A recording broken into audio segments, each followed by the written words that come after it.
हाय दोस्तों, अस्सलाम वालेकुम। कैसे आप लोग? मैं नबील। iOS 18.3 का आरसी वर्जन यानी कि रिलीज कैंडिडेट वर्जन यानी कि जिसको आप पहले बोलते थे गोल्डन मास्टर वर्जन, वो आ चुका है। और यहाँ पे जो iOS 18.3 का आरसी वर्जन है, इसका अपडेट का साइज बहुत बड़ा है। तो इस अपडेट में क्या कुछ नया है, क्या खास है, आपको फाइनल स्टेबल वर्जन कब मिल सकता है? ये बहुत लोग 18.2.1 से परेशान है, नेटवर्क प्रॉब्लम आ रहा है, कॉल फेलियर आ रहा है। तो इसका इलाज जो है या इसका सोल्यूशन जो है इस अपडेट में क्या हमको देखने मिलेगा, ये सारी चीजों पे आप डिस्कस कर लेते हैं। तो शुरुआत करते हैं यहाँ पे अपडेट की साइज की। iOS 18.3 का जो आरसी वर्जन है उसका अपडेट का साइज है 7.38 GB। आपको लगेगा इतना बड़ा अपडेट साइज क्यों है? फिक्र करने की जरूरत नहीं। आपको जो स्टेबल वर्जन आएगा उसका अपडेट का साइज अगर आप 18.2.1 से जा रहे हो तो 1 GB 1.5 GB के आसपास है, उससे कम भी हो सकता है। यहाँ पे क्या होता है, पूरा iOS जो है वो रीइंस्टॉल किया जाता है ताकि कोई भी दिक्कत है, इसके अंदर कोई प्रॉब्लम है, परेशानी है तो वो यहाँ पे सॉल्व हो जाएगी। क्योंकि बेटा वर्जन तो 1 2 3 4 फिर उसके बाद आरसी वर्जन, तो यहाँ पे इस वजह से ये बड़ा रहता है। इस अपडेट को करने से पहले 18.3 ही था वर्जन, क्योंकि वो भी जो है एक बेटा वर्जन था 18.3 का, तो वही रहेगा यहाँ पे iOS वर्जन। इन बिल नंबर लगता हूँ, बताता हूँ मैं आपको क्या था। अवेलेबल फ्री स्पेस था 153.1 GB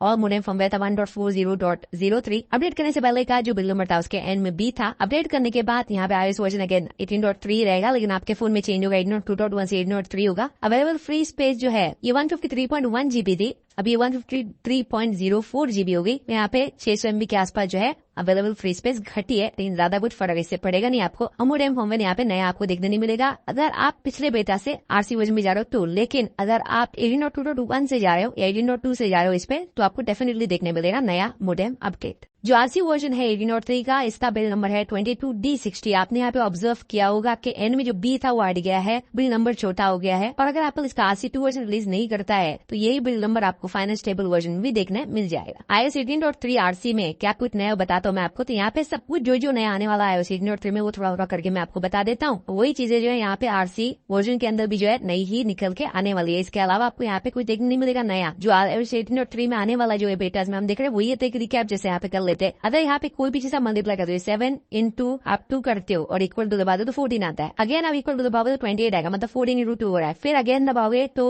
28 इंटू 2 हो रहा है। तो ये एक नई चीज कैलकुलेटर में यहाँ पे एप्पल ने ऐड की है जो 18.3 से आपको देखने मिलेगी आपके फोन में। एप्पल होम किट का अगर आप इस्तेमाल करते हैं, आपने होम ऐप सेटअप करके रखा है, वो सारे आपके पास प्रोडक्ट्स है, होम बोर्ड वगैरह है, तो रोबोटिक जो वैक्यूम क्लीनर आते हैं वो भी एप्पल होम किट के साथ काम करेंगे जो कंपैटिबल है। वो नोटिफिकेशन समरी जो आती है, अब यहाँ पे ये मेरा प्राइमरी डिवाइस नहीं है, मेरा प्राइमरी डिवाइस जो है 16 Pro Max है, 16 Pro है। उन समरीज को आप जब देखेंगे नोटिफिकेशन समरीज को तो आपको इटैलिक में नजर आएगी। अभी जो नोटिफिकेशन समरी है वो नॉर्मल टेक्स्ट में आपको रेगुलर टेक्स्ट में नजर आती है, रेगुलर फॉन्ट में। वहीं से स्लाइड करके आप नोटिफिकेशन समरीज को टर्न ऑफ भी कर पाएंगे। जैसे आप नोटिफिकेशन को टर्न ऑफ करते हैं, नोटिफिकेशन समरीज जो है उसको भी टर्न ऑफ कर सकते हैं। अगर आपको काम की नहीं लगती तो आपको सेटिंग में जाके फिर नोटिफिकेशन में जाके फिर समराइज नोटिफिकेशन को यहाँ से पर्टिकुलर उन एप्स के लिए ऑफ करने की जरूरत नहीं है जो नोटिफिकेशन लिए आते भी नहीं है अपना आपके स्क्रीन पे। आपको जो ऐप से प्रॉब्लम है उसके नोटिफिकेशन समरी से प्रॉब्लम है, आप सीधा स्क्रीन से उसको ऑफ कर सकते हैं। समराइज नोटिफिकेशन आते हो आप नोटिफिकेशन के अंदर तो यहाँ पे साथ लिखा है समरीज में कंटेंट एरर। तो यहाँ पे एरर जो है समरीज के अंदर है। और मैं खुद ये चीज एक्सपीरियंस करता हूँ, जब ईमेल की समरी बन के आती है कुछ आती है तो काफी कुछ गड़बड़ दिखाता है। मुझे लगता है किसने भेज दिया इस टाइप का ईमेल, और खोल के देखता हूँ 2-3 ईमेल तक क्लब करके वो समरी दे देता है। यहाँ पे कभी कभी इस टाइप के एरर वहाँ पे आपको देखने मिल सकते हैं। विजुअल इंटेलिजेंस जो एप्पल इंटेलिजेंस का एक हिस्सा है, यहाँ पे कैमरा कंट्रोल बटन है, आईफोन 16 सीरीज में काम करता है। इस पे अगर आप लॉन्ग प्रेस करके तो ओपन हो जाता है।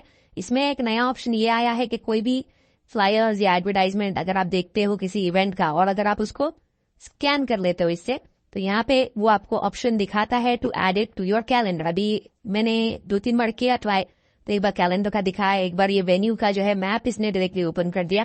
तो यहाँ पे अभी भी इसके अंदर मैं बोलूंगा कि काफी इंप्रूवमेंट की जगह। देखिए यहाँ पे उसका जो वेबसाइट है ये इवेंट का वो सामने आ जा रहा है। एक बार फिर से मैं इसको स्कैन करके देखता हूँ और देखता हूँ कि यहाँ आपके सामने ये क्या बता रहा। तो यहाँ पे बता नहीं रहा यहाँ पे, लेकिन कैलेंडर पे ऐड करने का ऑप्शन इसके पहले इसने मुझे बताया था। एक बार फिर मैं चेक कर लेता हूँ और यहाँ पे देख लेते हैं एक बार। तो यहाँ पे अभी भी नहीं आ रहा, लेकिन ये आता है। एक बार इसका मैप बता दिया इसने खोल के, तो यहाँ पे आता प्रॉपर इवेंट रहेगा विद टाइमिंग। अभी ये जो इवेंट मैंने ओपन किया इसमें टाइमिंग नहीं था, पर अगर टाइमिंग वगैरह रहेगा तो यहाँ पे कैलेंडर पे ऐड करने का ऑप्शन आ जाए। और विजुअल इंटेलिजेंस जो है प्लांट्स और एनिमल को भी आइडेंटिफाई कर सकता है। ये नकली प्लांट को आइडेंटिफाई करता है कि नहीं वो देखते हैं, या IKEA का प्लांट है। तो यहाँ पे देखिए मे भी एलोवेरा करके ये यहाँ पे बता रहा है। मैंने क्लिक भी नहीं किया और अपने आप ही ये इसको स्कैन करके बता रहा है मुझे। iOS 18.3 में एक और नई चीज आपको देखने मिलेगी कि कैमरा के अंदर आप चले जाते हो सेटिंग में और यहाँ पे जाते हो कैमरा कंट्रोल में, लॉक फोकस एंड एक्सपोजर का आपको ऑप्शन देखने मिलता है। इससे क्या कर सकते हैं आप कि आपने कैमरा ओपन किया और यहाँ पे अगर आप इसको प्रेस करके ऐसा रखेंगे। देखिए AF लॉक और AE लॉक यानी कि auto focus and auto exposure, ये लॉक आप कैमरा कंट्रोल बटन पे हाफ प्रेस करके जो है कर सकते हैं। तो इस तरीके से आपको शूट वगैरह करने में कुछ ये बेनिफिशियल रह सकता है। मैंने ज्यादा इसको इस्तेमाल कभी किया ही नहीं क्योंकि मुझे ज्यादा स्टेबल लगता है नॉर्मली ये शटर बटन क्लिक करना। सेटिंग में एक्सेसिबिलिटी में चलते हैं और यहाँ पे हम नीचे चले जाते हैं और यहाँ पे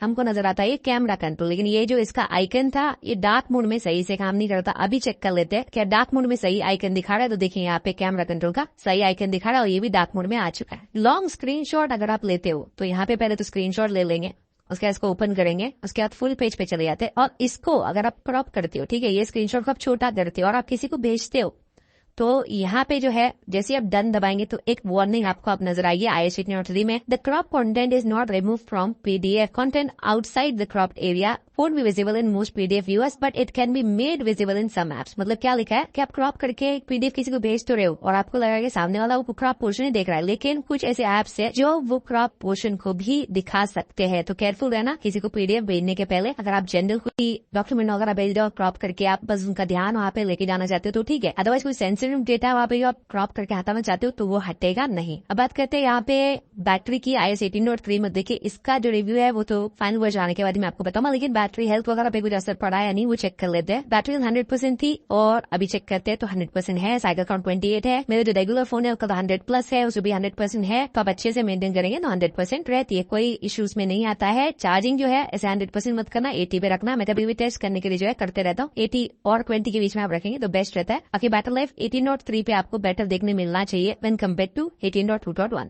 स्टोरेज और नेटवर्क, देखिए स्टोरेज में कोई दिक्कत नहीं है। 18.3 में आपको जनरली स्टोरेज बढ़ के ही मिलेगा और इसमें कोई प्रॉब्लम आपको नहीं आएगी। इस बार भी अगर सिर्फ 600 MB कम है उससे कोई फर्क नहीं पड़ता, उतना घटता बढ़ता रहता है। यहाँ पे सिस्टम 10.16 GB नजर आ रहा है, लेकिन जो रेगुलर फोन में यूज करता है उसमें 1-2 GB के आसपास ही रहता है। iOS का अगर देखेंगे हम यूजेज तो यहाँ पे जो एप्पल इंटेलिजेंस है उसने 6 GB के करीब जो है ऑक्यूपाई करके रखा है, क्योंकि इसके अंदर आप जानते हैं इमेज प्लेग्राउंड वगैरह आपको सारी चीजें देखने मिलती है। नेटवर्क की बात करें तो यहाँ पे इस वाले अपडेट में तो नया मोडेम फर्मवेयर नहीं है, लेकिन 18.2.1 के मुकाबले आपको काफी नया मोडेम फर्मवेयर देखने मिलेगा, जिससे आपको नेटवर्क परफॉर्मेंस इंप्रूव नजर आना चाहिए। अभी फिलहाल 18.3 पे अच्छा है नेटवर्क परफॉर्मेंस और 18.2.1 पे बहुत खराब है, बहुत कॉल फेलियर हो रहे हैं। परफॉर्मेंस ओवरऑल जो है जनरल तो काफी अच्छा है, एप्स वगैरह स्मूथली ओपन हो जाते हैं फटाफट और यहाँ पे स्क्रोलिंग वगैरह एकदम स्मूथ है, इसमें कोई दिक्कत नहीं नजर आई मुझे। बाकी Geekbench के बेंचमार्क आपको दिखा देता हूँ ताकि आपको समझ में आ जाए कि स्कोर जो है पहले के मुकाबले बढ़ के आया, कट के 35578906 था, अभी 3559 और 8902 है। तो मतलब